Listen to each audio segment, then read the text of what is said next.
40 लाख साल पहले हमारे पूर्वज घने अफ्रीका के जंगल में रहते थे। वो पेड़ों पर रहने वाले फलों और फूलों पर डिपेंडेंट थे। आज के चिंपांजी जैसे जीव थे। वो कभी कभार जमीन पर उतरते थे। वो ज्यादातर अपने चारों पैर हाथ का इस्तेमाल करते थे। धीरे धीरे टाइम के साथ अफ्रीका में एटमॉस्फेयर चेंज होने लगा।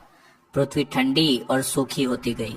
जंगल सिकुड़ने लगे और उनकी जगह खुले घास के मैदान ने ले ली।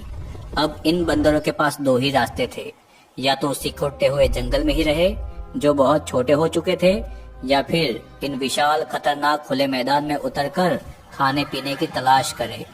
यहीं से शुरू हुआ आज के इंसान बनने की कहानी। एक ग्रुप जंगल में ही रह गया जो आज के गोरिल्ला और चिंपांजी बने, और दूसरे ग्रुप ने खुले मैदान में उतरने की हिम्मत दिखाई। एक बंदर पेड़ से नीचे उतरा।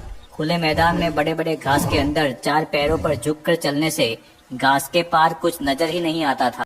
इसीलिए जिंदा रहने के लिए सीधा खड़ा होना बहुत ही जरूरी था, ताकि दूर दूर तक देखा जा सके और शिकारियों से भी खुद को बचाया जा सके। उस बंदर ने हिम्मत करके सीधा खड़े होने की कोशिश की। अपनी पीठ को सीधा किया और धीरे धीरे हाथों के सहारे ऊपर उठने की कोशिश की। शुरुआत में तो वो लड़खड़ाया और हाथों से जमीन को छूकर बैलेंस बनाता रहा, लेकिन जब उसने थोड़ा सीधा होकर खड़ा होने की कोशिश की तो पूरा मैदान उसे दिखने लगा। उसने पूरी तरह अपनी पीठ सीधी कर ली, दोनों पैरों पर संतुलन बनाया और सीधा खड़ा हो गया। यही वो पल था जब बंदर से इंसान बनने की असली शुरुआत हुई। सीधा खड़ा होने से उसे दूर दूर तक दिखने लगा। बस इनको ही ऑस्ट्रालोपिथेकस कहा जाता है। खड़े होने का सबसे बड़ा फायदा था कि उनके हाथ अब फ्री हो चुके थे, जिससे वो चलते चलते खाना इकट्ठा कर सकते और हथियार या बच्चों को उठा सकते।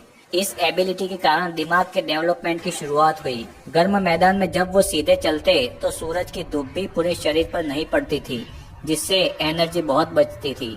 धीरे धीरे वो खुले मैदान में चलता रहा। ये सब उसके लिए नया था। उसने अपने बाकी दोस्तों को भी नीचे बुलाया और दो पैरों पर चलाया। पहली बार वो खुली धरती पर चल रहे थे, तभी अचानक घास के अंदर कुछ हलचल हुई और अगले ही पल एक शेर झपट पड़ा। उसने एक बंदर को अपने दांत में दबोच लिया और उसको घसीटता हुआ दूर ले गया। बाकी सब ये देखकर चीखने लगे। कुछ पेड़ों की तरफ भागे, कुछ वहीं रुककर कांपते रहे। सबकी आंखों में डर था, पर उस दिन उन्होंने ये सच्चाई देखी कि ये नई दुनिया खूबसूरत जरूर है, पर बेरहम भी है। शेर के हमले के बाद वो दूर जाने की हिम्मत नहीं जुटा पा रहे थे, मगर भूख ने उन्हें फिर से मैदान की ओर खींचा।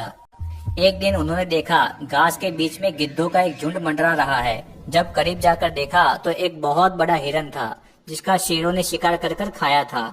उसे अब गिद्ध खा रहे थे। शरीर का ज्यादातर हिस्सा खाया जा चुका था, पर कुछ मांस अभी बाकी था। वो धीरे धीरे पास गए और गिद्धों को भगाया। इधर उधर देखा कि कहीं शेर तो नहीं लौट रहा। डरते हुए उन्होंने पहली बार उस जानवर का बचा हुआ मांस पहले सूंघा और फिर खाया। वो स्वाद अलग था, पर उसमें ताकत थी। पहली बार उन्होंने महसूस किया कि ये खाना उन्हें ज्यादा एनर्जी देता है और भूख भी लंबे समय तक नहीं लगती। यही उनकी नई चालाकी थी। वो अब सिर्फ डरने वाले जीव नहीं रहे, बल्कि मौका देखकर जीना सीख रहे थे। धीरे धीरे यही समझ उन्हें आगे चलकर शिकार करना सिखाने वाली थी।